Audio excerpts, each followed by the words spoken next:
மரணம் என்பது அனைவருக்கும் வரும். அதுவும் ஒரு நாள் மட்டும்தான் வரும். ஆனால் ஒரு சிலருக்கு மட்டும்தான் தினம் தினம் வருகின்றது. ஒரு சில உறவுகளால்.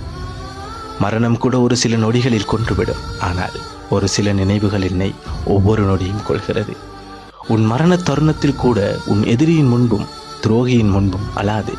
அவர்களுக்கு தேவை உன் மரணம் அல்ல, உன் அழுகைதான். சில நினைவுகளையும் சில உறவுகளையும் மறக்க மறந்து தேடுகின்றேன். இறுதியில் மரணமே விடையாக வருகின்றது. சிலர் மீது நான் கொண்ட பாசமும் அன்பும் என் மரணம் வரை பிரிக்க முடியாது. உண்மையாக பாசமும் அன்பும் வைக்கும் சிலருக்கு மரண வலி மட்டுமே பரிசாக கிடைக்கின்றது. காயப்பட்டது உடல் என்றால் மருந்து கொண்டு தீர்க்க முடியும்.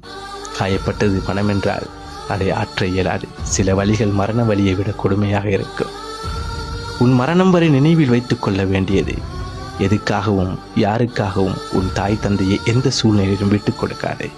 மரணம் என்றால் நான் பயந்து விடுகின்றேன், நான் இறந்து விடுவேன் என்பதற்காக அல்ல.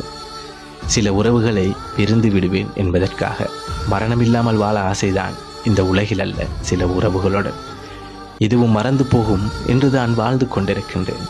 ஆனால் சில காயங்களும் நினைவுகளையும் மறப்பதற்கு மரணம் எனும் படுக்கையில் ஏறினால்தான் முடியும் போல. நாம் வெறுத்து ஒதுக்குபவர்கள் நம் மீது உயிரையே வைத்திருக்கிறார்கள் என்று பின்னாட்களில் தெரிய வரும்போது அது மரண வலியை விட பெரிய வழிகளை வரக்கூடியது. என் மனதுக்குள் இருக்கும் நான் உன்மேல் கொண்ட நேசம் என் மரணம் வரை உன்னோடு பேசும். ஒரு உயிருக்கு ஒரு முறை மட்டும்தான் மரணம். ஆனால் அந்த உயிரை நேசித்தவர்களுக்கு தினம் தினம் மரணம்.